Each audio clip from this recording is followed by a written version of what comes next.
presentes. En realidad de mi parte muy feliz de poder compartir estos minutos, estas sesiones, debido sobre todo porque la clase ha sido pensada, ya llevo tiempo trabajando, viendo cómo ver ciertos ejes, ciertas problemáticas, ciertos discursos que me han llamado la atención en todo este recorrido al momento de hacer investigaciones. En ese sentido, bueno, no contarles un poco de mi persona, yo tengo más especialidad en lo que es el recorrido desde la formación de la República hasta nuestros días. Pasa de que muchos creen o se considera, la misma historiografía boliviana, considera que los sucesos del siglo XIX y del siglo XX, por ser tan próximos a nuestro presente, para todos ya son eventos bastante conocidos, son episodios que no merecen ser analizados a mayor detalle, cosa que es un gran error.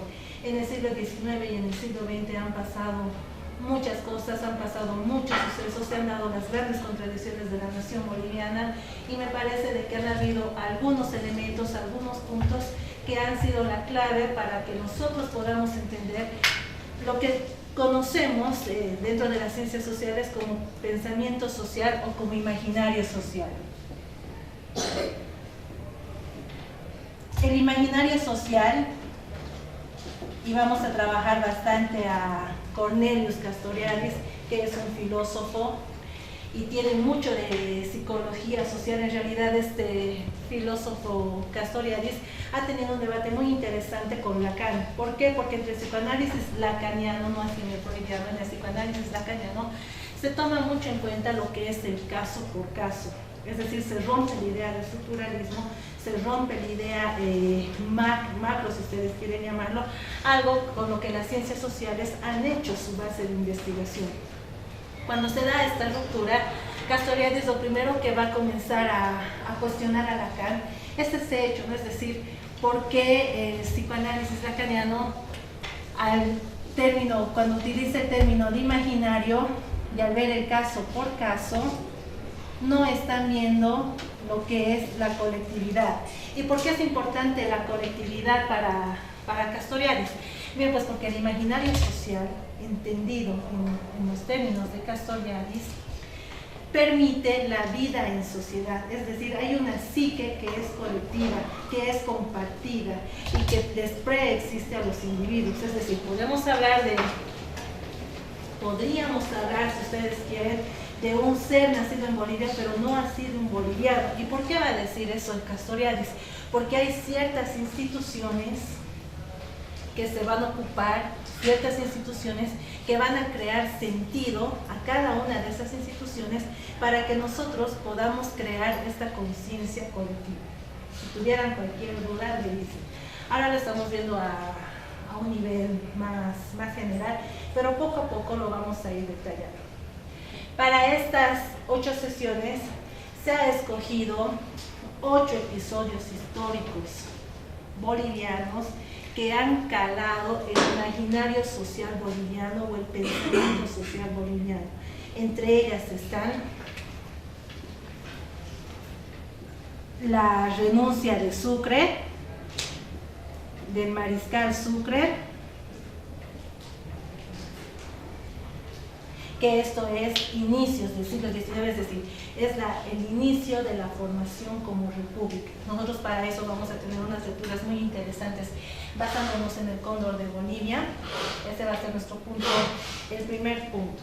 El segundo punto que nosotros vamos a ver tiene que ver con la famosa ley de desvinculación. ¿Qué es la ley de desvinculación? ¿En qué gobierno se ha dado? ¿Y a qué nos lleva? Otro tercer punto que me parece bastante interesante, definitivamente, es la guerra federal, sobre todo el proceso de Moza. Proceso de Moza, ¿por qué? Porque con ello se va a dar inicio a lo que es el conocido darwinismo social boliviano. El cuarto suceso que no puede pasar desapercibido, que tiene que ver precisamente con la guerra del Pacífico. Sobre todo nos vamos a centrar en la firma del Tratado de 1904. Vamos a ver después el darwinismo social boliviano, que tuvo sus inicios en la ley de desvinculación a finales del siglo XIX, pero cobró fuerza en la Bolivia liberal del siglo XX, darwinismo social boliviano, y de hecho va a ser uno de los temas que lo vamos a trabajar más. ¿Por qué? Porque está muy vinculado a la producción de la literatura nacional, sobre todo desde 1900 hasta 1950. Otro punto que también vamos a ver es la generación de la guerra del Chaco, ¿no? Es decir, entre la generación de la guerra del Chaco y la generación de la amargura, vamos a ver cómo se ha ido planteando de visión al concepto de país que se tenía antes de la Guerra del Pacífico, después de la firma del Tratado de 1904 y después de la Guerra del Chaco. Ahí vamos a ver también superada, vamos a tratar de ver si este darwinismo va a seguir vigente o no. Otro punto que también se ha escogido, aparte de la generación de la Guerra del Chaco, tiene que ver con el recorrido de algunos, he seleccionado estudios críticos, que es un ensayo de Carlos Medinaceli, publicada en 1949, en donde ya va a comenzar a hablar de la formación, de la necesidad de tener una conciencia nacional. Cuando nosotros veamos todo el recorrido y veamos a qué era lo que Medinaceli estaba hablando, entonces solamente ahí va a tener sentido esta línea de tiempo que ha sido escogido para ustedes en este momento.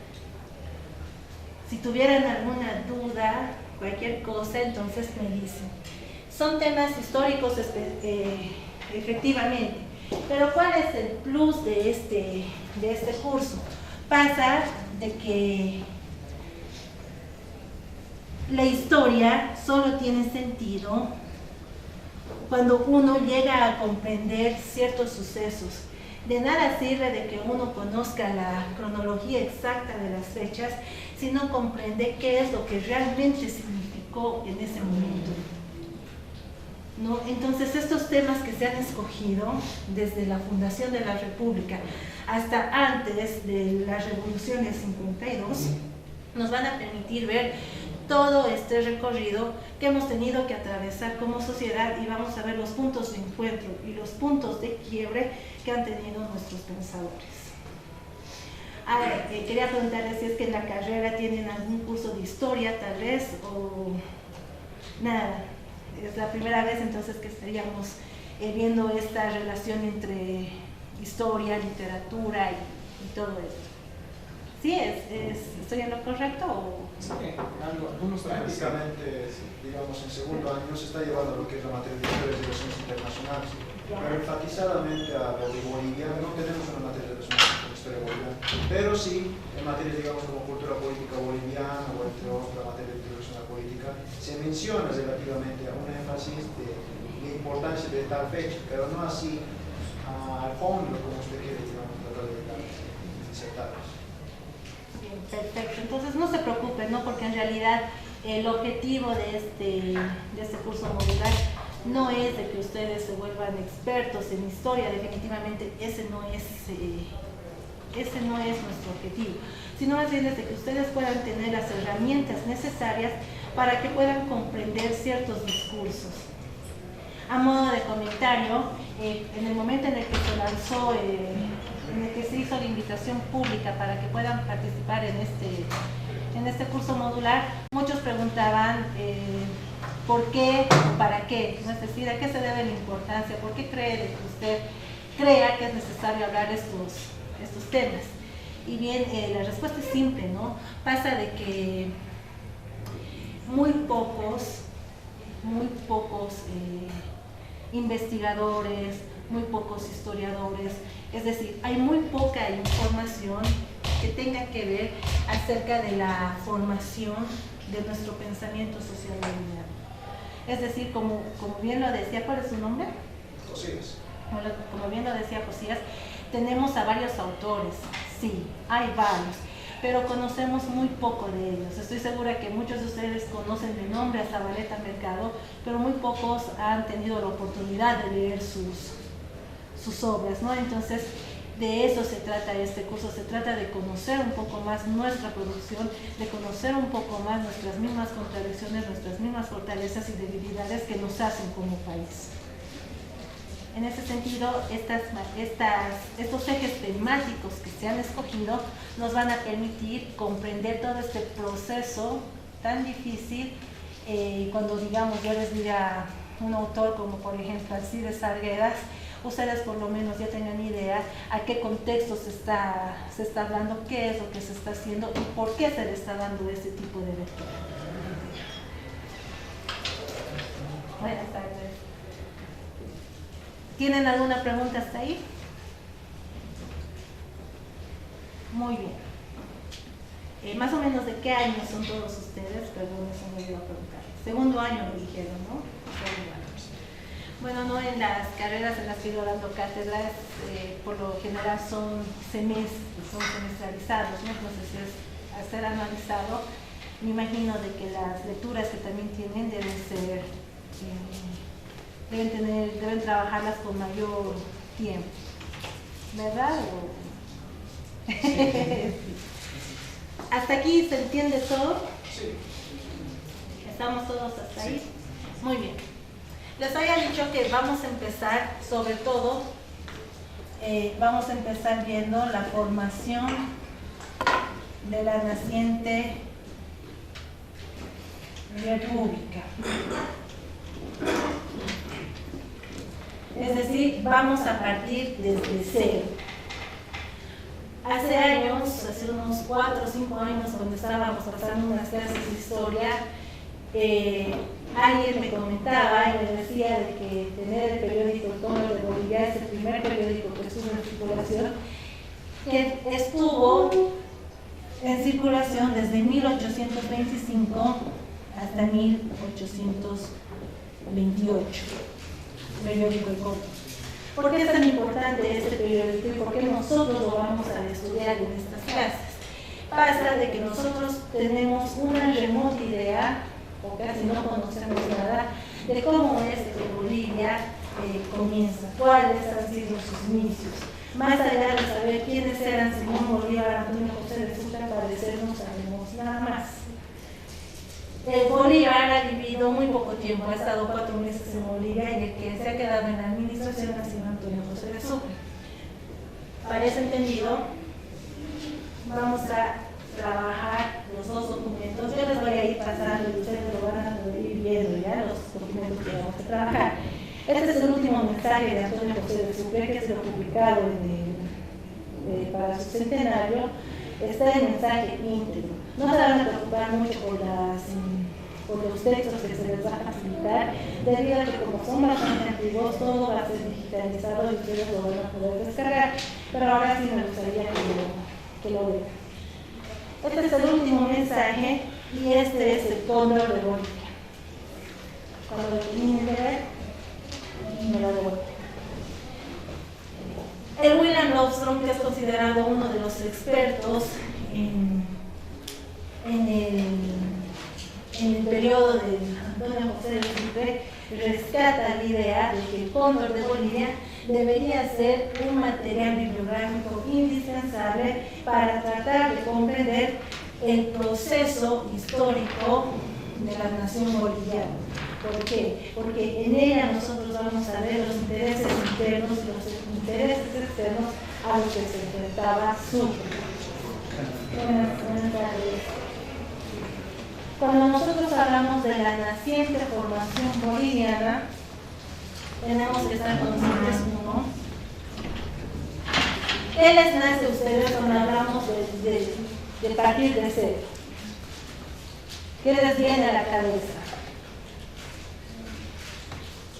Es decir, si yo les digo, ustedes saben cómo ha sido el gobierno de Sucre y de Bolívar, ¿ustedes qué me dirían? ¿Qué conocen de ella?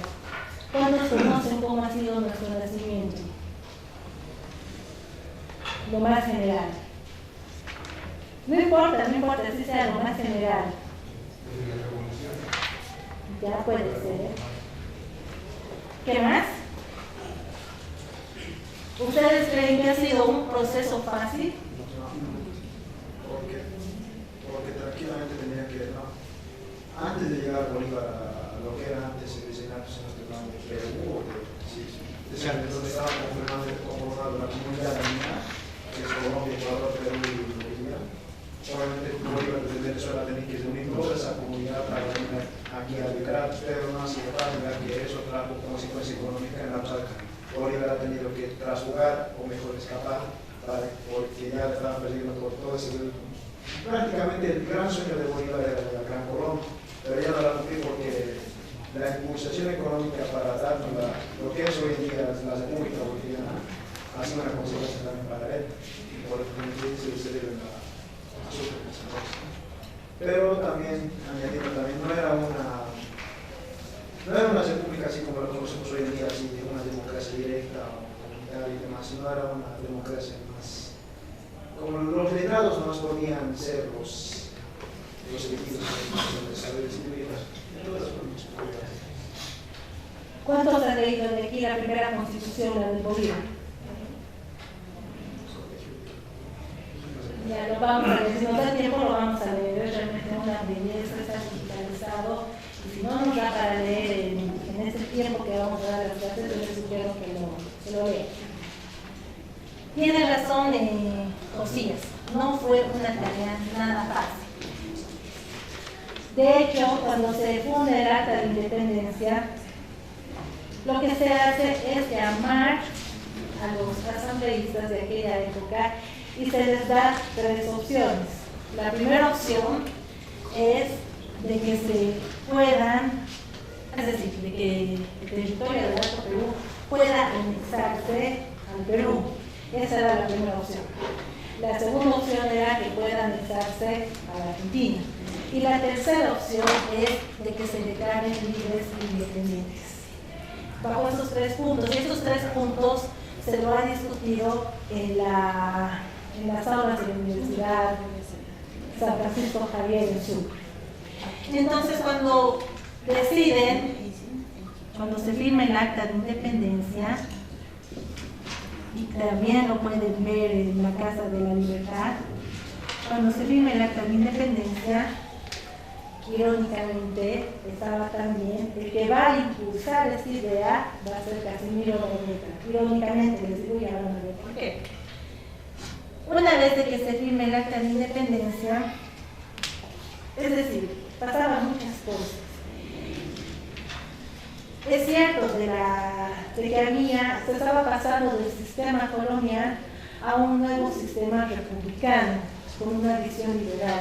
Es decir, ha habido un quiebre, ha habido un renacimiento, si ustedes quieren llamarlo, pero no ha sido un proceso muy difícil, muy fácil de asimilar. ¿Por qué? Una vez de que se firme el Acta de Independencia, aquí en los primeros días de nos va a recabar el periódico, van a pasar muchas cosas, desde 1825. ¿Qué va a pasar después de la firma de la independencia? La alegría colectiva era bastante grande. No importaba, y eso es algo que siempre me gusta retratar, al boliviano no le importó de estar en una situación económica muy difícil, básicamente en quiebra. Es decir, no le importaba ver tanto así los desastres que había provocado la guerra, sino de que la alegría era tan grande de que toda esa realidad que se pretendía ignorar, todo había sido acallado por la llegada de Bolívar. Lo vamos a ver, está en los primeros números de la revista. ¿Qué va a pasar? ¿Qué tiene que enfrentar la naciente república? Tiene que enfrentar el hecho de que los legisladores que teníamos nunca habían estado en una función pública y no se sabía muy bien cuál debería ser su trabajo. Otro punto al que tenían que enfrentar era el hecho de la ciudadanía. A quienes se iban a nombrar ciudadanos, eso es muy importante. ¿Por qué? Porque la Constitución que va a mandar en realidad, porque en realidad un plus o un dato interesante de la Constitución bolivariana es el hecho de que Bolivia es el único país que va a tener la Constitución de Bolívar escrita por su puño y letra, efectivamente. La Asamblea Legislativa le va a aceptar todos los puntos al Bolívar, es decir, no le objetan nada, a no ser el punto quinto. ¿Y qué decía el punto quinto de la Constitución bolivariana? Él hablaba efectivamente acerca del ciudadano. ¿Quiénes iban a ser ciudadanos en la naciente república? Y ahí entra muy bien lo que decía el compañero Josías, era una república estratificada. Efectivamente, Bolivia fue un país estratificado hasta 1950. ¿Qué significa que era estratificado? Estratificado basado sobre todo en imaginarios raciales que ya nos antecedían desde la colonia y que no fueron superadas en la república. ¿Qué era lo que decía el artículo 5 de la Constitución bolivariana? Él reconocía como ciudadanos a todos los nacidos en Bolivia sin importar la casta social de donde venían. Ese punto ha sido quitado, es decir, de toda la Constitución que manda Bolívar, el punto que se le quita es precisamente ese de la ciudadanía. ¿Por qué? Porque la élite criolla manejada sobre todo por Casimiro Olañeta va, de alguna manera, va a hacer borrar el punto que se hacía la ciudadanía. ¿Por qué? Porque van a poner en tela de juicio también lo que es la ciudadanía y la tenencia de tierras. Es decir, la Constitución de Bolívar no reconoce a todos aquellos como ciudadanos, no logra hacerlo. Logran aprobarlo en un 99,9%, pero ya cuando se trata de abolir el follaje, de abolir ciertas situaciones, la élite criolla boliviana no va a permitirlo y de hecho lo va a borrar. Es por eso que la Constitución del Mariscal de Santa Cruz, los códigos Santa Cruz, no sé cuántos de ustedes también los conocen, los códigos Santa Cruz, la Constitución bolivariana solamente estaba en vigencia 3 años, desde 1825 hasta 1828, hasta que viene el Mariscal de Santa Cruz y decide desecharla. ¿Por qué? Porque va a retomar este punto de la ciudadanía de Bolívar y nuevamente va a entrar en los códigos de Santa Cruz en sus dos reformas. Aparte del punto de ciudadanía, ¿qué más creen que ha tenido que enfrentar la naciente república? Se habla mucho hasta el día de hoy, y ya haciendo un poquito de hincapié a lo que es como una característica de la política boliviana, se habla mucho de este complot interno, de esas contradicciones internas. Y efectivamente hubo algo de eso.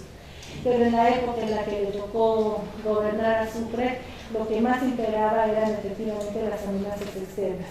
Pasa de que hasta el día de hoy, es algo que dice mucho, sobre todo la historiografía chilena, no sé cuántos de ustedes han tenido la oportunidad de leer algunos autores chilenos, en donde dicen, ¿no? Bolivia es un error histórico.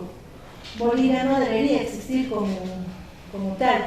Bolivia por sí sola no vale por sí misma. Y al ser un error histórico, nosotros tenemos que despedazarla, desmembrarla y anexarla a los territorios que le quedan más cerca. Esa idea no es nueva, esa idea ya estaba presente desde que Bolivia se declara independiente. Es decir, cuando ustedes escuchan hablar tal vez de ese error histórico que tiene Bolivia como nacimiento, es algo que se viene trabajando ya desde 1825 con el gobierno del sur. Más o menos hasta ahí estamos todos. Sí. ¿Qué más creen que ha tenido que enfrentar la naciente república?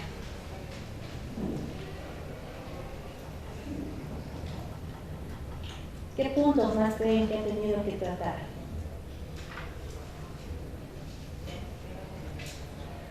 ¿Conocían estos detalles a través de la Constitución del Bolívar, de los códigos Santa Cruz?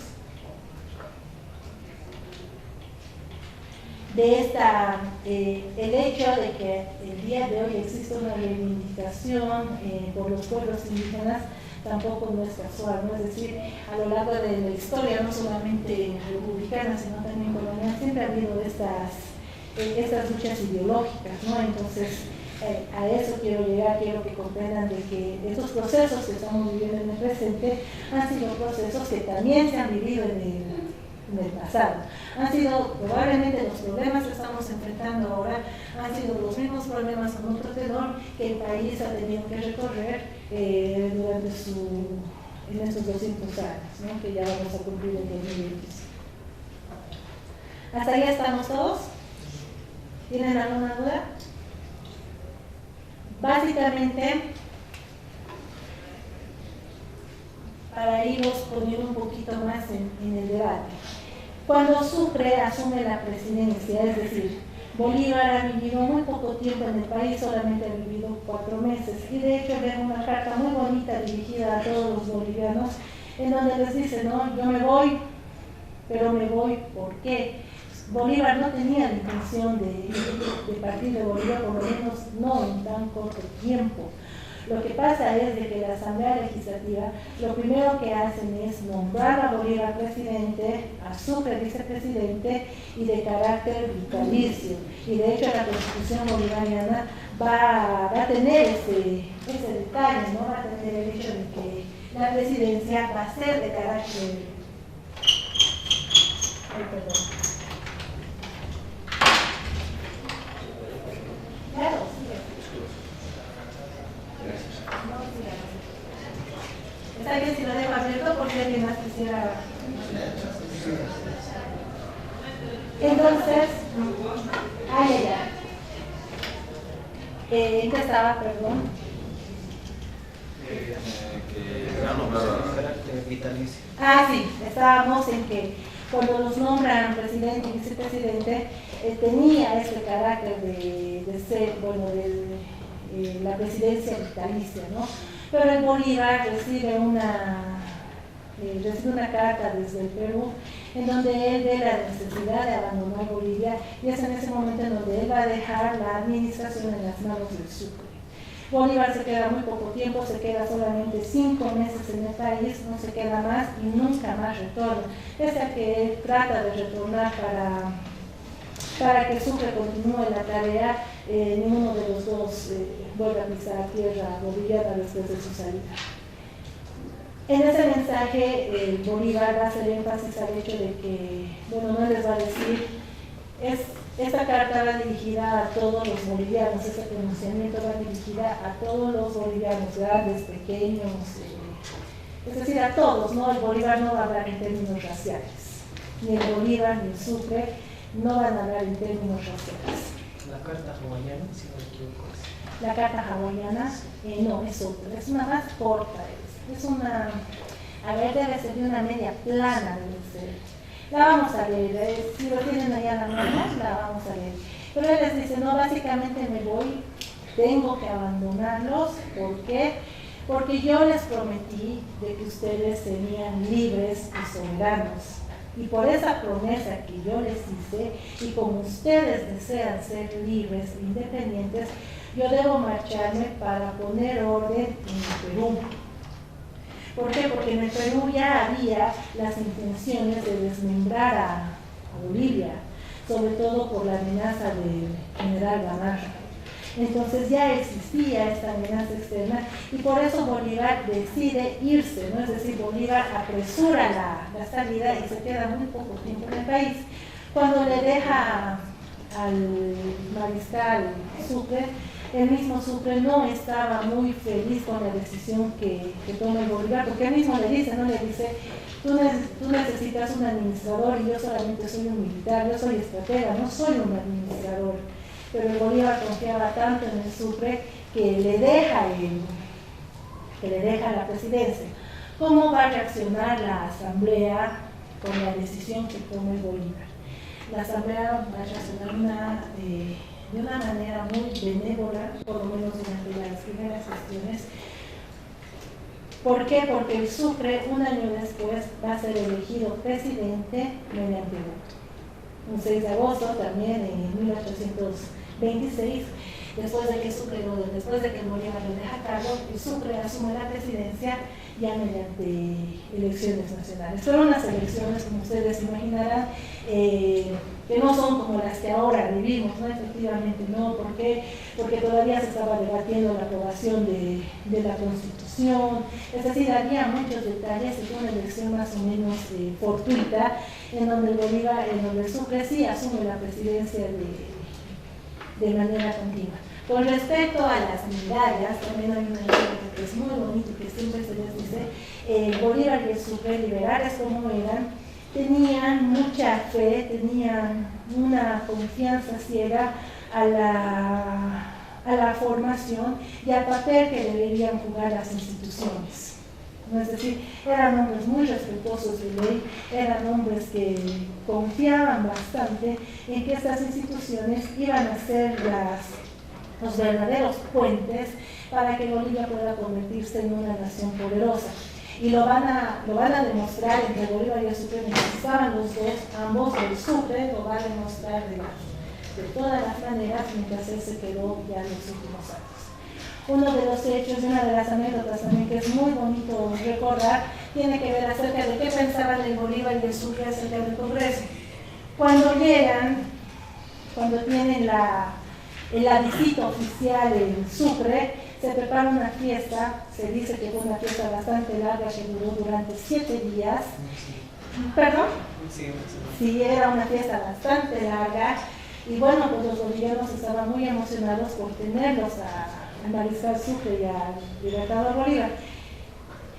Pese a que el país estaba en crisis, pese a que las arcas de la nación estaban básicamente en quiebra, lo que va a hacer el Congreso mediante un decreto es mandar a sacar las diamantes del Cerro Rico de Potosí y generar las medallas presidenciales que es el día de hoy la utiliza la persona que va a estar en la investidura. ¿Por qué estoy resaltando este evento? Lo que les decía con respecto al respeto que le tenían a las instituciones. Cuando el Congreso le da la medalla al Bolívar, el Bolívar le da la medalla al Sucre. Y el Bolívar le dice, prométeme que nunca usarás esta medalla sin el permiso de tu Congreso. Y el Sucre llora y la abraza. Es decir, son anécdotas muy interesantes que están en el periódico y espero que vamos a leerlas, no todas, pero sí por lo menos las más relevantes. Otro hecho interesante en la formación de la República y en la formación de las instituciones.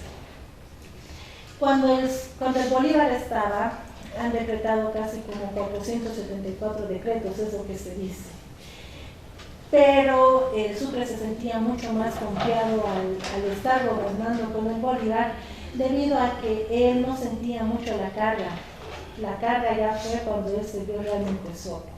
Una vez de que se va el Bolívar, el Sucre, a través de Facundo Infante, quien era el editor del periódico El Fondo, y no solo el editor, sino que también era su ministro de Defensa, van a iniciar esta ardua tarea y van a tratar de hacer de que las leyes que había dejado el Bolívar en papel pudieran adquirir cierta solvencia y no solamente se queden ahí. Es desde entonces que va a empezar una gran lucha del Sucre. Van a empezar nuestros primeros años de formación, bajo qué principios, bajo qué leyes, bajo qué miradas. Efectivamente va a ser una mirada liberal, ambos lo eran, y el Sucre un poco más que el Bolívar. El Sucre apostaba bastante a las instituciones educativas, pero él aún, es decir, el Bolívar estaba lejos, pero aún así desde donde él estaba, él mandaba cómo quería que sea esta nueva nación. Es decir, él no deja de pensar en el proyecto bolivariano. Una vez de que Bolívar se va, no es de que Bolívar se olvida, no, sino de que desde donde él está, y va a mandar cartas desde donde él esté, dirigidas sobre todo al pueblo boliviano y al Sucre, felicitándole por su gestión y todo, en donde le va a dar instrucciones de qué es lo que se debería hacer. Los dos problemas que ha enfrentado la naciente república, uno de ellos fue la tierra el territorio, y el otro problema fue el mundo indígena.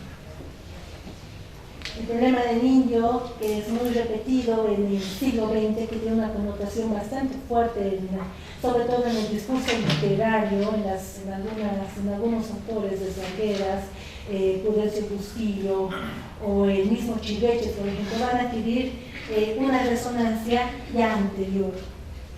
¿Qué haya pasado con la tierra y qué haya pasado con el mundo indígena?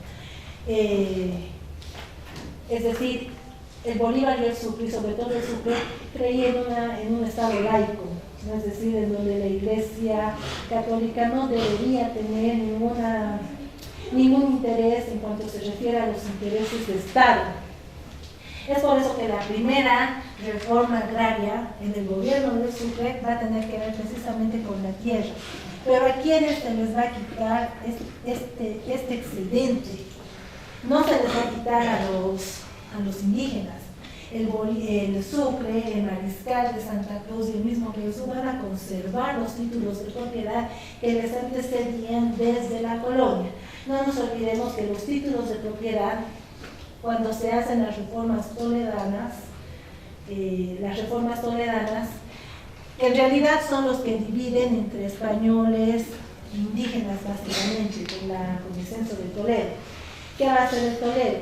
A los indígenas se les va a dar los títulos de propiedad comunal y se las va a organizar en aylus reconocidos a través de la colonia, títulos de propiedad totalmente válidos que eran intransferibles. Esa va a ser la connotación que van a tener los títulos de propiedad del mundo indígena.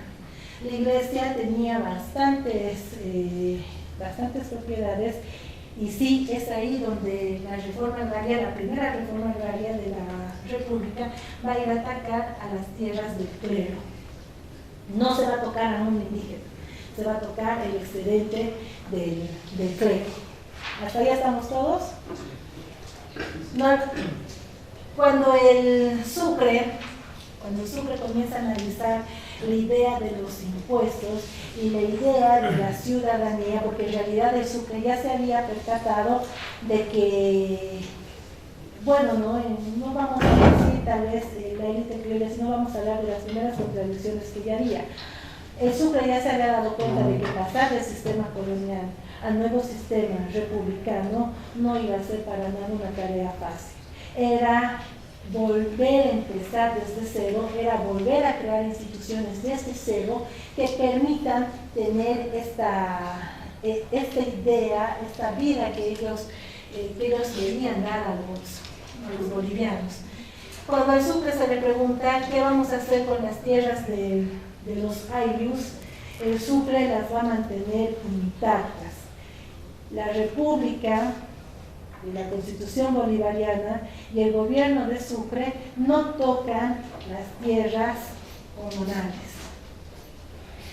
Cuando quiso más o menos hacer que las tierras comunales sean transferibles y tengan un título de propiedad individual, ahí van a venir los caciques, todos estos caciques, y le van a proponer a Sucre, le van a decir algo muy interesante que tiene que ver precisamente con la ciudadanía, en donde ellos no sentían la necesidad de reconocerse así como ciudadanos bolivianos. ¿Por qué? Porque al reconocerse como tal, se les iba a quitar el título de propiedad. Entonces el Sucre más o menos ya estaba intuyendo por dónde estaba viendo el problema, entonces él decide conservar los títulos de propiedad comunal, pero sí decide atacar a las tierras del clero.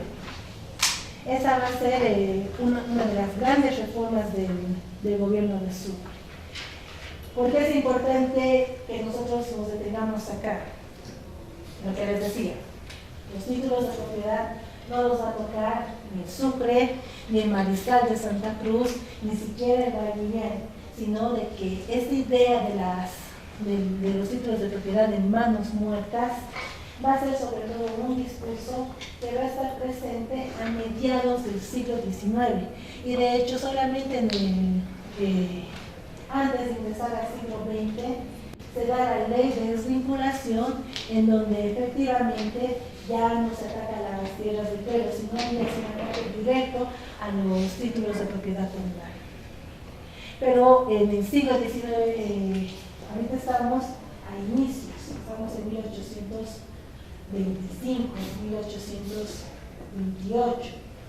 La connotación, es decir, el problema que le va a tratar de dar cómo va a manejar el tema de las tierras de Sucre, es en parte una forma muy interesante de ver la cuestión de ciudadanía. Pero en el siglo XIX las tierras sí les van a ser usurpadas a través de la ley de vinculación, pero no solamente va a venir con eso, sino que se va a venir con toda una connotación negativa que no lo tuvieron en el siglo, a inicios del siglo. No, es decir, es algo que siempre me gusta hacer referencia y decirles, vamos a hacer acá un pause. ¿Por qué? Porque el problema del indio, literalmente sí, el problema del indio, es un fenómeno que adquiere relevancia sobre todo en el siglo XX, que se va a gestar desde la ley de desvinculación, por supuesto. Vamos a empezar a pensar en términos raciales, sí, pero ese es un fenómeno que va a ser de finales del siglo XIX, no así de inicios del siglo XIX. En los primeros años de la formación de la República eran otros los debates, eran otras las problemáticas, y es muy probable que en el Bolívar y el Sucre hayan visto a la población indígena como un problema. Claro ejemplo son los códigos Santa Cruz, en donde para ellos no era ningún problema, para ellos como gobierno no, pero sí había todavía había quedado mucho de la colonia, es decir, había quedado muchas instituciones de la colonia que con la República no se llegan a resolver. No es de que llega el Sucre, no es de que llega el Bolívar y automáticamente la República comienza a funcionar. En realidad fueron muchos años de proceso que hasta el día de hoy hay temas que siguen inconclusos. ¿No? Entonces, por eso nosotros tenemos que detenernos para saber cómo ha empezado. Otro punto que también va a tocar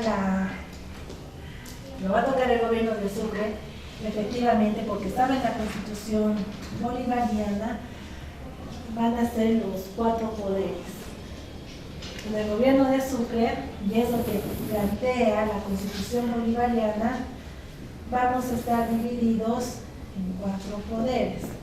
Los 3 poderes que se conocen actualmente, pero había uno más que parece interesante, y es el poder electoral.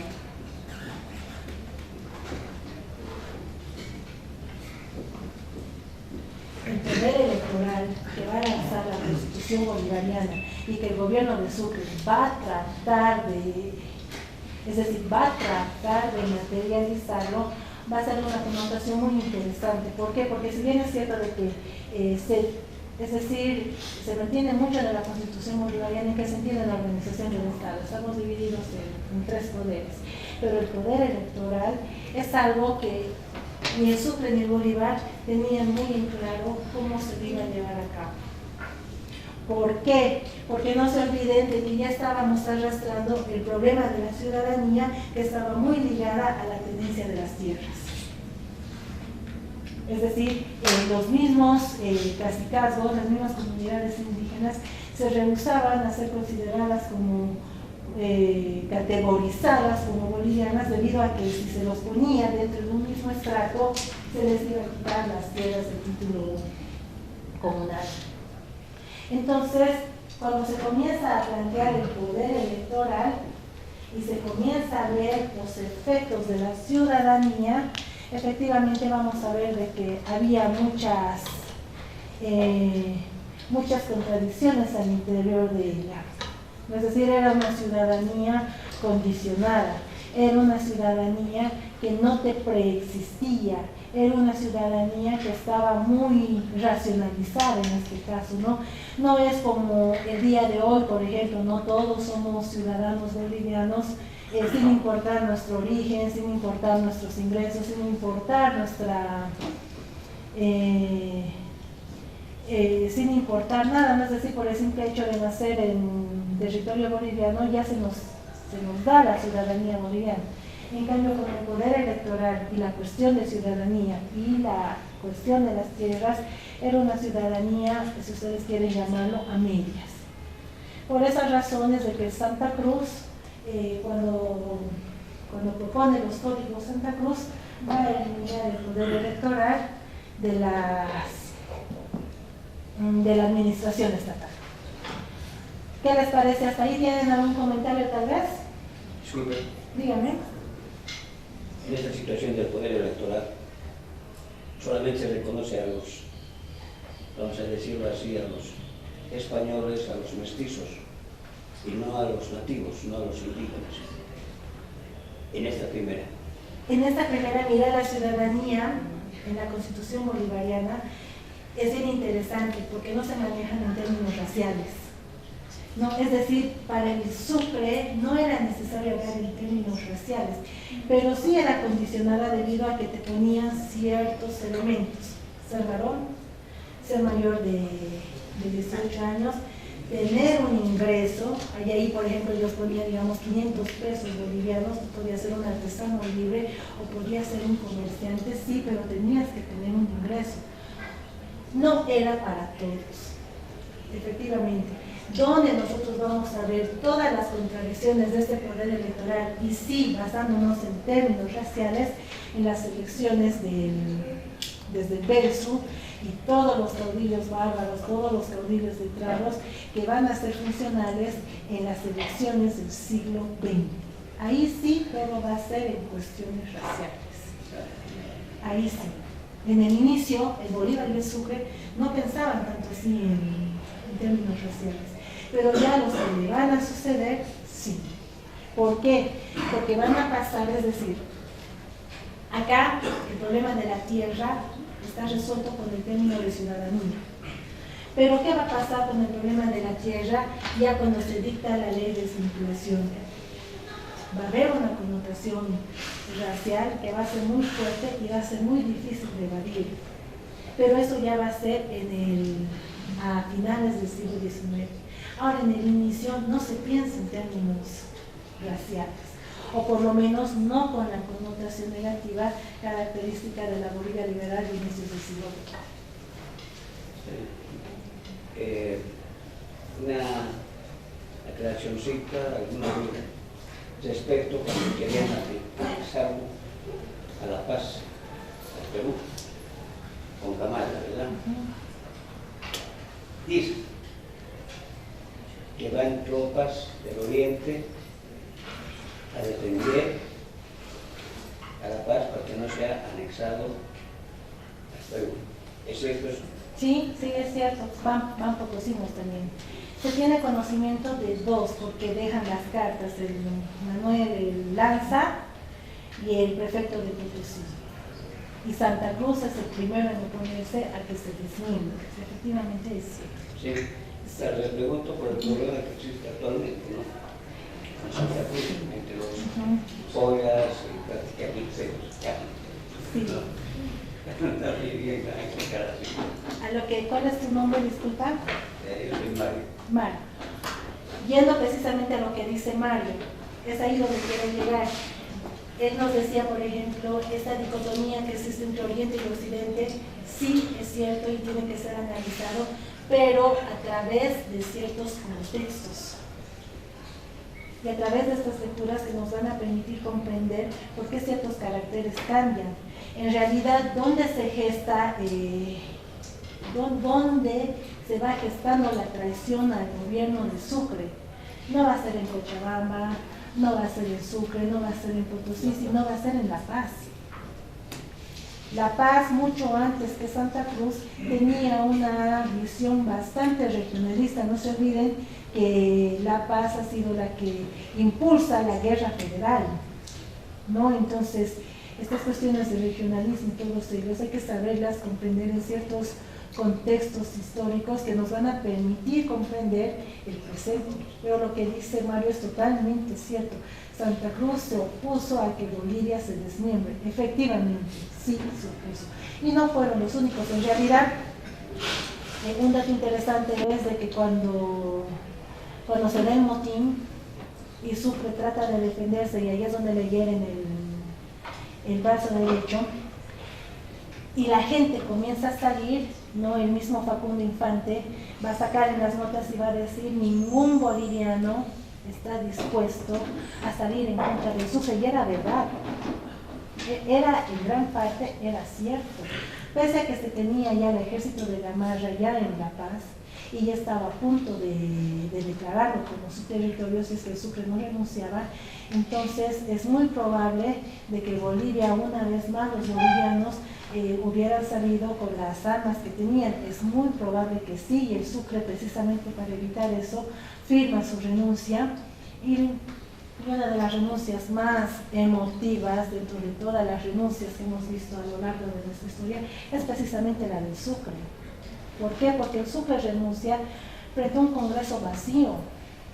Cuando él decide hacer la entrega del mando, ningún congresista acude, pese a que Lolañeta, que era presidente del Senado, impulsa para que vayan es decir, se reciba oficialmente, pero ningún congresista va, ni siquiera Lolañeta. Y el Sucre da el mensaje en el Congreso sin gente. Nadie estaba de acuerdo con su renuncia y se va. ¿No? Es una de las salidas más emotivas. Es más, yo siempre les digo, hay momentos muy tristes, hay momentos muy desoladores dentro de nuestra historia, y una precisamente tiene que ver con la salida de Antonio José de Sucre. Cuando nosotros tengamos la oportunidad de ver cómo ha sido esa salida, entonces van a entender por qué ha sido de vital importancia. La salida de Sucre es formidable, ¿no? Es decir, el pueblo boliviano no quería que él se vaya, y por eso termina dando el mensaje solo en el Congreso sin gente, y de ahí se marcha y nunca más vuelve. ¿Algún comentario más hasta ahí?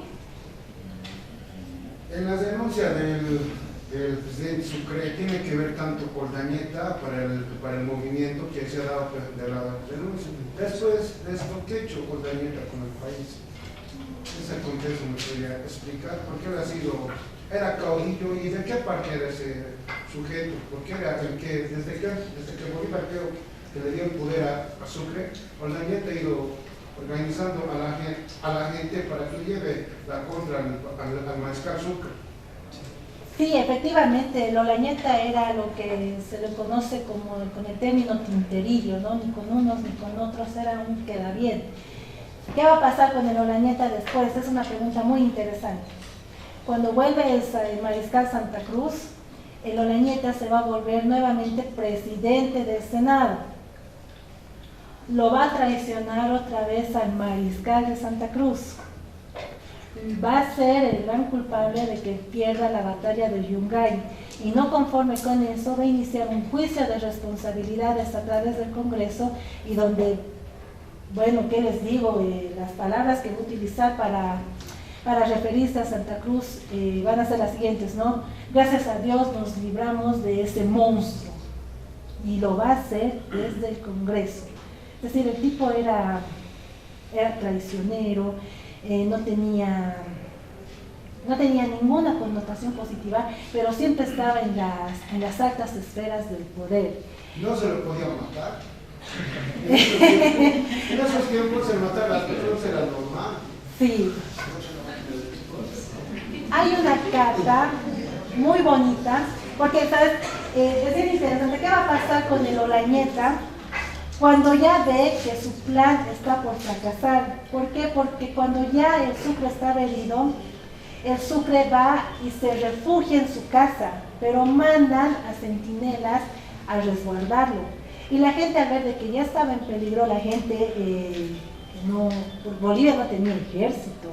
Lo único que tenía Bolivia era el ejército libertador, pero Bolivia como nación no tenía fuerzas armadas, no tenía ejército, no tenía nada. Entonces, ¿qué va a hacer la gente del lugar?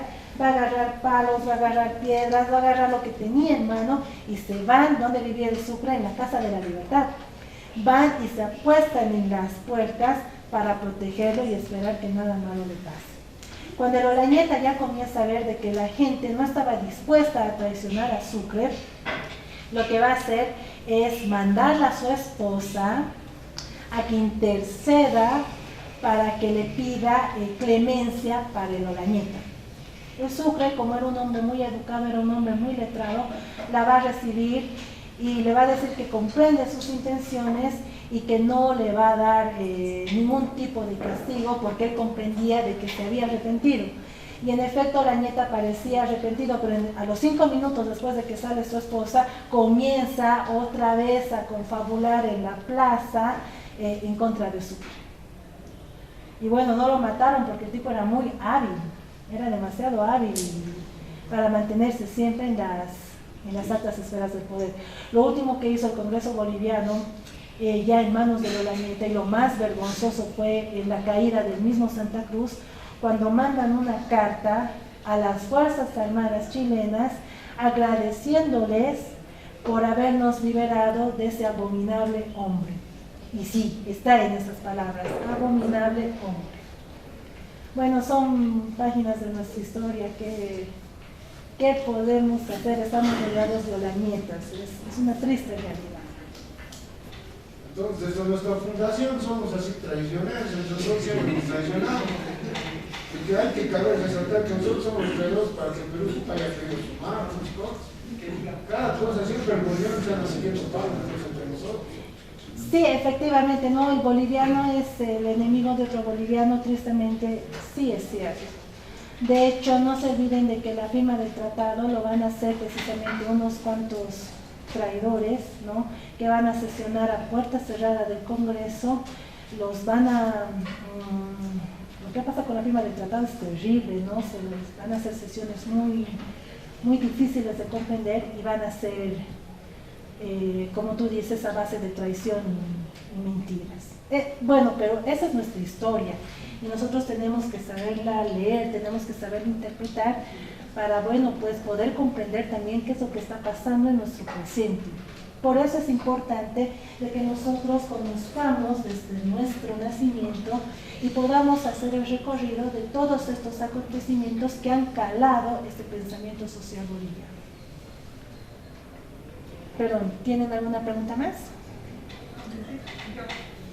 Hace un momento en su explicación comentó de que existieron temas inconclusos, quería saber cuáles temas inconclusos. Y otro, cuando nos dice que los indígenas no querían ser ciudadanos, quería saber cuál es la fuente o es el periódico o el Cóndor de donde saca eso.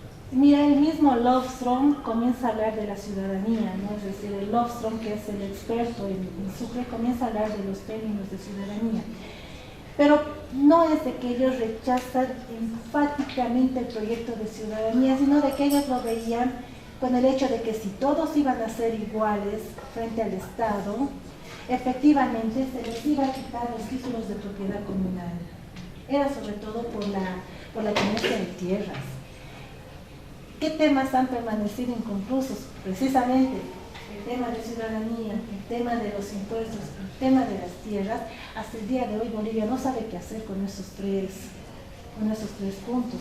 En pleno siglo XXI y en el actual presente seguimos debatiendo si somos mestizos, si somos, es decir, hay todavía, y no son temas inconclusos del gobierno de Sucre, sino son temas inconclusos que el país todavía no ha asimilado en toda su totalidad. Siguen en construcción, pasa algo bien interesante en historia sobre todo. La historia tiende a enaltecer unos momentos y olvidar otros, y en ciertos contextos, ¿no? Entonces, enaltece y olvida, es así. Es por eso que estas lecturas nos permiten bastante comprender todos estos fenómenos que uno dice, no, ya, pero esto pareciera que es nuevo. No es nuevo, en realidad ya ha pasado, nada nuevo brilla bajo este sol. Y bueno, pues nuestra historia es tan, que les digo, es tan triste, es tan compleja, que merece un poco más de nuestra atención. ¿Alguien más tiene alguna pregunta? Pregunten, no sean tímidos.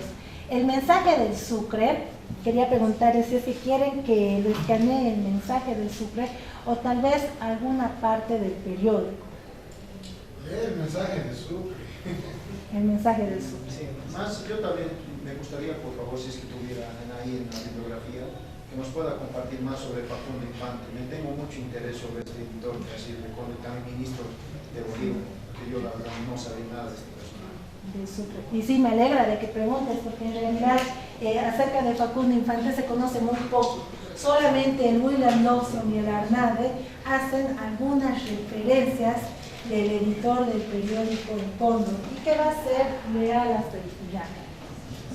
Facundo Infante. Cualquiera de ustedes, por si acaso, si quisiera revisarlo, porque lo que pasa es de que como tenemos 8 sesiones y son muy cortas y solamente estamos viendo ciertos pantallazos, ciertos discursos, ciertos elementos, se nos hace muy difícil. Pero si alguno de ustedes quisiera revisarlo el periódico, quisiera tener alguna bibliografía extra, no duden en pedírmelo.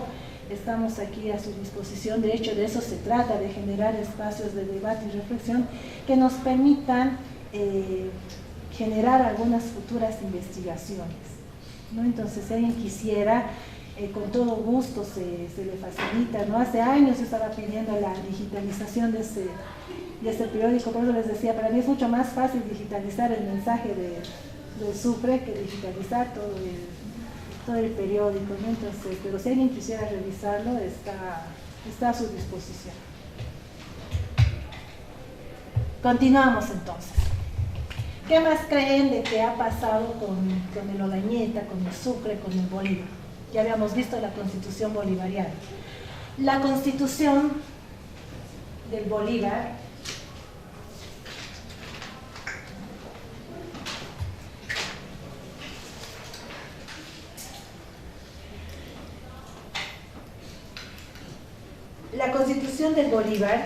en realidad, cuando va a ser aprobada, también va a ser aprobada en el Congreso, y Bolívar va a mandar una carta totalmente emocionado y agradeciendo, porque Bolivia iba a ser una nación grande. No solamente va a tocar los términos de tierra, impuestos, sino de que también va a tocar un tema que muchos creen ha sido el hincapié para que el Sucre se vaya del país. Y tiene que ver precisamente con la ciudadanía hacia los extranjeros. ¿Qué va a pasar? Cuando el Sucre decide organizar al ejército, un ejército para Bolivia, de hecho los colorados de Bolivia son el primer batallón, es una gran verdad, pero esa va a ser creación del Bolívar. Los que están con uniforme amarillo, los del Regimiento Mariscal Antonio José de Sucre, sí van a ser creados por el mismo Antonio José de Sucre, y muchos de ellos eran de ascendencia colombiana, ¿no? Es decir, eran parte del Ejército Libertador, y el Sucre va a disponer mediante decretos que se les dé una renta vitalicia por haber ayudado a la independencia de Bolivia, ¿no? Entonces el Congreso lo va a ver como algo, va a cuestionar mucho ese sentido, no va a decir cómo es posible que esté gastando tanto en un ejército que a estas alturas no nos sirven, ni siquiera son bolivianos, ¿no? Es decir, va a haber muchos cuestionamientos que se le va a hacer sobre todo a la ciudadanización de los extranjeros. De hecho, cuando el Bolívar propone en su constitución que la presidencia tenía que ser vitalicia, ¿qué es lo que va a decir el Congreso? Ni siquiera todo el Congreso, sino el Olañeta, lo que va a empezar a cuestionar es ese hecho. Es el hecho de que como extranjeros pueden estar al mando del país. Cómo es de que gente que no había nacido acá, que eran ajenos a la realidad boliviana, podían estar gobernando. Se les había olvidado de que todos aquellos soldados que habían participado en las batallas de Ayacucho ya tenían ya accedían a la ciudadanía boliviana, ¿no? Entonces el Olañeta va a comenzar a cuestionar bastante a quienes se decía ciudadanos y a quienes no. Ese va a ser uno de los grandes problemas que va a tener que enfrentar el gobierno de Sucre. Que claro, no, si ustedes lo ven, era un tema que no tenía ni la más mínima relevancia. ¿Por qué? Porque en el término de ciudadanía, es decir, fueron tan hábiles. ¿Por qué? Porque ellos se quejaban de que la ciudadanía esté esté vinculada hacia ciertos extranjeros, pero no decían nada cuando ellos mismos quitaron la abolición del pongueaje. Entonces respondían a intereses muy diferentes. ¿Por qué Olañeta lo traiciona al Sucre? No fue porque se sentía mal por la ciudad, no, fue precisamente porque el Gamarra lo obliga y le da una buena cantidad de dinero para que él decida sublevarse contra el mariscal Antonio José de Sucre. Y lo hicieron a través de que la abolición del pongueaje es algo que el Congreso boliviano no aprueba. De toda la constitución que manda el Bolívar, el artículo 5, que de hecho vamos a tratar de conseguir la primera versión que manda el Bolívar, está acá, porque él mandaba, está acá en el periódico El Cóndor, porque el Bolívar lo que hacía era mandar por partes la constitución para que la gente vaya conociendo, y le pidió al mismo Facundo Infante que mande varios ejemplares a Argentina y al Perú para que tengan idea de más o menos cómo deberían ser sus constituciones. En el artículo 5, cuando él trata de abolir el pongueaje, es algo que no se da. Es decir, se le aprueba todo menos la abolición del pongueaje. Pero el Olañeta, en el momento de que él no discute la abolición del pongueaje, sino más bien va a haber un punto sin sentido, si ustedes quieren llamarlo, para tratar de ponerlos en contra del mariscal. ¿No? Entonces, han habido muchas cosas que han tenido que enfrentar. Algo que dice Lofstrom y que siempre me gusta rescatarlo es el hecho donde él dice Sucre, el mismo Pentland, cuando llegó le auguró un muy buen futuro al Sucre, pero lo que él no vio fue precisamente que esas alianzas internas terminarían por desahuciarlo. Una gran ventaja tuvo el Sucre, y es el hecho de que los bolivianos sí lo querían, y efectivamente lo querían demasiado, y el Sucre también, ¿no? Entonces, pero era la gente del pueblo, era la gente que estaba con él a diario, ¿no? Es decir, no era, y gran parte del Congreso también creyó en el gobierno de Sucre. Es más, el mismo Sucre, cuando se redacta la Constitución, les pide a los asambleístas de que ellos no se dejen influenciar por su presencia, sino de que ellos tenían la obligación de ver qué era lo mejor para el país. Algo que los legisladores no podían hacer, ¿no? Porque para ellos era como que lo que el Sucre y el Bolívar decían se hacía. Mientras tanto no toquen ciertos intereses, ¿no? Entonces ahí fueron muy hábiles para mantener el pongueaje como algo vigente. Y estuvo vigente durante mucho tiempo, hasta 1952, por ejemplo. Entonces son cuestiones muy difíciles de comprender. Espero que tengamos tiempo también para leer la Constitución del Bolívar, y si no, igual les voy a mandar para que en algún momento de su tiempo libre conozcan la primera Constitución, conozcan los códigos Santa Cruz, que desde mi punto de vista deberían ser lecturas obligatorias. ¿Tienen alguna duda? Pregunten, chicos, no sean tímidos. Seguimos en el inicio. ¿A qué más creen que se tuvo que enfrentar el Sucre? Otro de los enemigos que se ganó fue efectivamente la Iglesia. Al día de hoy se debate bastante, es decir, se debatió en su momento si el Estado debería ser considerado laico o no. El Bolívar, sobre todo el Bolívar, él sí propugnaba que el Estado sea laico, ¿no? Es decir, en donde la Iglesia no tenga por qué entrometerse en los temas estatales de importancia. Pero al final ese es un punto que la población boliviana no pudo asimilarlo muy bien. ¿Por qué? Porque en la colonia se habían arraigado bastante las creencias, sobre todo del mundo católico, y muchas de lo que era la moral, la ética y toda la norma de la buena conducta nos antecedía de la colonia, pero la colonia estaba muy arraigada a la creencia del mundo católico sobre todo. Entonces ellos, si bien decían somos un Estado laico, como que era algo endeble, ¿no? Es decir, sí, pero no, porque en todos los actos extraoficiales y incluso en las misas de Semana Santa y Navidad, el Sucre iba a las misas en donde las daba el mismo obispo, ¿no? Entonces, sí, ellos creían que deberían ser laicos, pero la sociedad boliviana no estaba muy convencida de que sea, de dar semejante paso, ¿no? Es decir, no estaban muy convencidos de que esa sería una buena idea, y se los acusó, al mismo mariscal Sucre se lo acusó de ser un hereje, de ser, es decir, no se le dijeron, para Sucre tampoco no fue fácil gobernar esta nación, no tuvo que lidiar con muchas de nuestras costumbres que habíamos heredado en la colonia. No, es decir, el Sucre y el mismo Sucre dice, no, estos 3 años que yo he dado al María y Corazón, y efectivamente es cierto, el Sucre no hubo un día en donde no trabajó.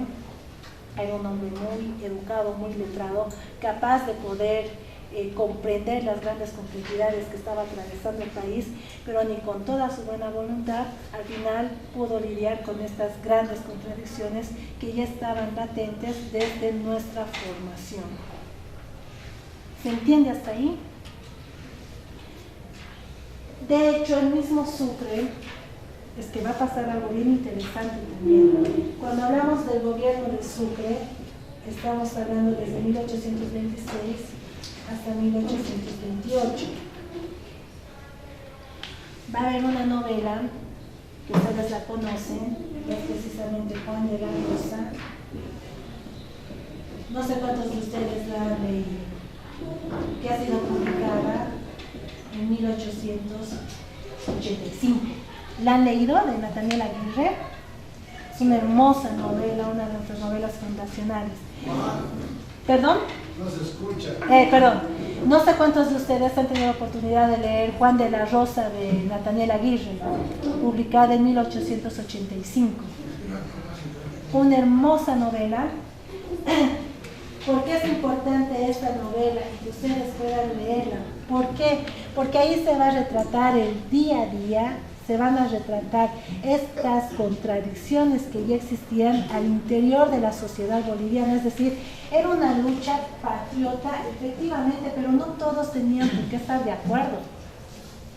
Si bien es cierto, apoyaban las ideas del gobierno del Sucre, sí, pero no del todo, sino que también había mucho que nosotros habíamos heredado del anterior sistema, y era algo que no se terminaba de limar por completo.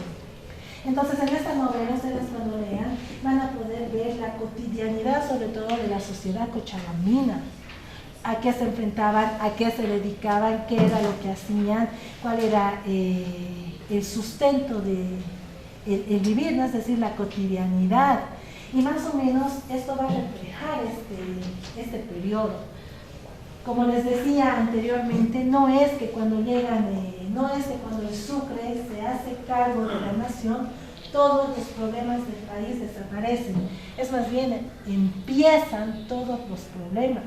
Y van a ser años de mucha anarquía, mucho caos, y pese a la gran administración que se va a tratar de hacer, bueno, pues no se va a lograr casi tener esta estabilidad política hasta la llegada del mariscal de Santa Cruz. ¿Hasta ahí estamos todos de acuerdo? ¿Se ha entendido más o menos cómo ha sido nuestros primeros años, nuestros 3 primeros años? ¿Se entiende más o menos hacia dónde se está queriendo ir con esta clase? Lo están comprendiendo, ¿no? Entonces, a medida que vayamos avanzando, vamos a ir viendo, por ejemplo, van a prestar atención sobre todo a los términos de ciudadanía, a los términos de territorio y todo eso, porque van a ser la urdimbre, van a ser el cordón umbilical que nos van a permitir hacer la lectura de todo lo que va a pasar posteriormente. ¿Se entiende? Se entiende. Perfecto. ¿Qué más decía el Sucre cuando Bolivia nace, cuando establecen los límites? Algo con los límites, y esto ya es más que todo para no el conflicto interno, ¿no? Porque internamente pasaban muchas cosas, pero ahora veamos también qué era lo que pasaba externamente. Cuando señalan los límites, Bolivia nace con mar, pese a que Chile diga lo contrario, Bolivia sí nace con una costa, y en los títulos que tenía Bolivia sí estaba la costa dentro del territorio boliviano, así Chile diga de que Bolivia nunca ha tenido salidas soberanas, es una gran mentira. En los límites que establece el Sucre están las costas. Pero ¿qué va a pasar? El problema era con Tarija. Hay un libro muy interesante que es Ni con Lima ni con Buenos Aires, que en realidad se estaban disputando el territorio tarijeño. Y al final Tarija deciden por sí solos anexarse al territorio boliviano. En eso creo que Bolívar tiene que intervenir mucho porque lo regala esa parte, ¿no? Porque decía que no era tan relevante tener ese territorio.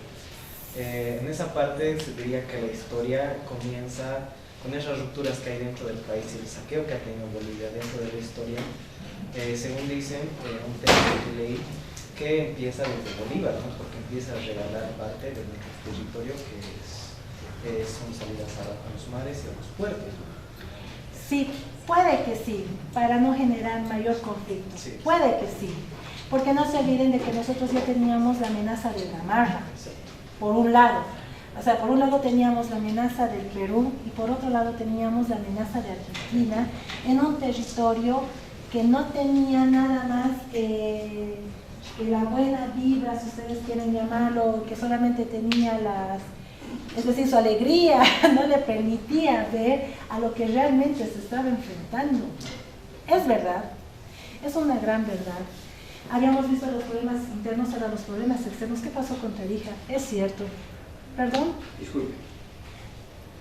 El problema de Tarija, para ese entonces, pertenecía a la audiencia de Charcas o al virreinato del Río de la Plata. Cuando hubo el problema para anexarse a Bolivia, o sea, quedarse en Bolivia, como usted dice, que fue una situación espontánea de los tarijeños, si se quiere decir, pero pertenecían aquí, a la audiencia de Charcas o al virreinato del Río de la Plata dentro de la colonia. En la audiencia de Charcas. Es por eso que ellos definen por sí mismos anexarse al territorio boliviano. Hay por otro lado que pertenecía al virreinato de la Plata y por eso es que reclamaba la Argentina toda esa parte de Tarija, ¿no? Efectivamente. Entonces, ese es un problema. Mira, con los títulos de propiedad de Bolivia, y esto haciendo ya un poquito una reflexión personal, la historiografía boliviana tiene bastante imposición, ¿no? Es decir, tenemos una historia muy mal contada, una historia poco conocida. Mayormente la historiografía boliviana tiene una imposición historiográfica chilena básicamente, una imposición histórica argentina básicamente, ¿no? Y eso se entiende perfectamente. ¿Por qué? Porque en Bolivia hasta el día de hoy lo que es la cultura, estudios históricos, estudios literarios, no se le da la importancia que se le debería dar. ¿Y por qué es importante? Precisamente por esto, por estos debates que ustedes están viendo. ¿A quién pertenecía? Entonces, ¿quién es el usurpador? Entonces, Bolivia, ¿de qué reclama? Es por eso que cuando nosotros hacemos estas relecturas tenemos que tener mucho cuidado por saber con qué autores se va a trabajar.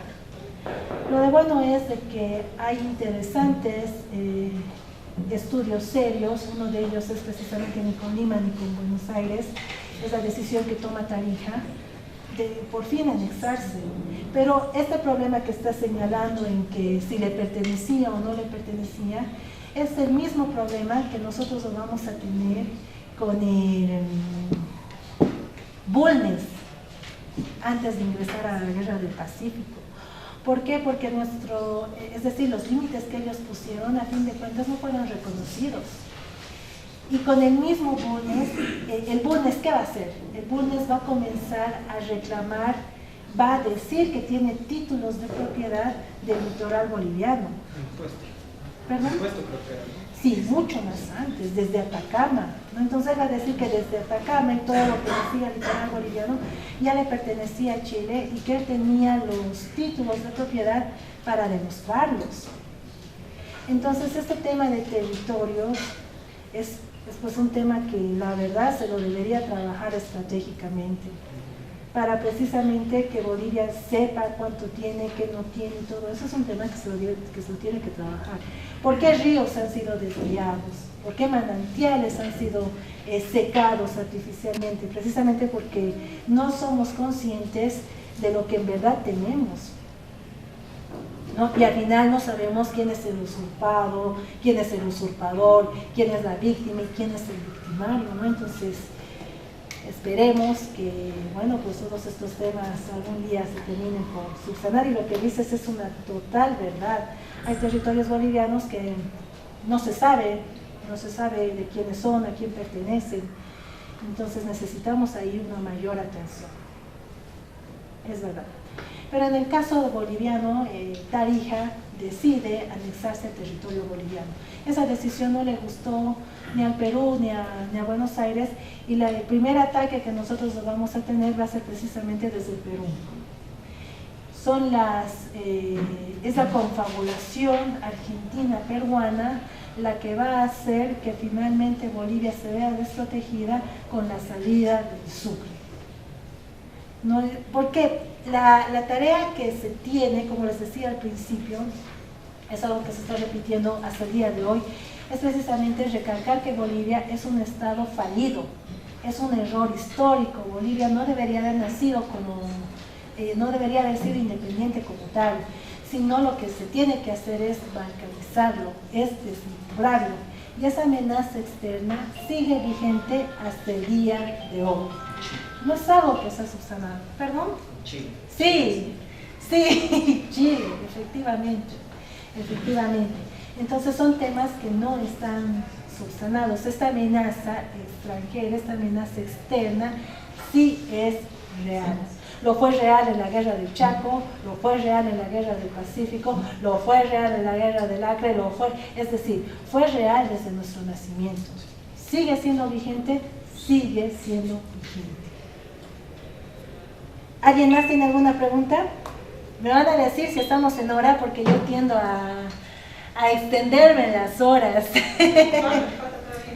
Yo tiendo mucho a extenderme en las horas, y por eso me van a decir si es que estamos en hora o no, porque pasa de que yo no mido el tiempo, y sigo y ya. ¿Qué les ha parecido, chicos, esta primera clase? Estamos conociendo un pantallazo de lo que es nuestro inicio en realidad. Voy a seleccionar, vamos a ver la manera de crear un grupo de WhatsApp. Pasa de que el doctor Henry me pidió tener un dossier más o menos de las lecturas que vamos a trabajar, pero yo le sugerí de que lo voy a digitalizar por razones obvias, ¿no? Ustedes han visto de que son documentos muy antiguos y en la fotocopiadora se pueden dañar. Pero hay una aplicación bastante útil que es el CAM Scanner, y ustedes van a poderlo tener en digital y lo van a poder imprimir en todo caso sin dañar el documento primigenio, ¿no? Entonces, yo lo veo más factible, ¿no? Entonces ahí vamos a ir armando un dossier. ¿Alguien tiene alguna duda más antes de que...? ¿No habría la posibilidad de que se pueda transmitir eso en data? Más que solamente para que se pueda... Sí, de hecho para la siguiente clase sí voy a armar una exposición, ¿no? Más que toda esta clase como era introductoria, entonces por eso he preferido usar la manera tradicional del lapicero, del marcador. Otra cosa que a mí me gusta es de que no me dejen hablando sola, ¿no? Sino más bien me gusta de que cada uno vaya compartiendo, vaya exponiendo las dudas. Para mí es mucho más enriquecedor hacer este tipo de conversatorios. ¿Ya? Ya, perfecto. Entonces, chicos, espero que les haya gustado esta clase.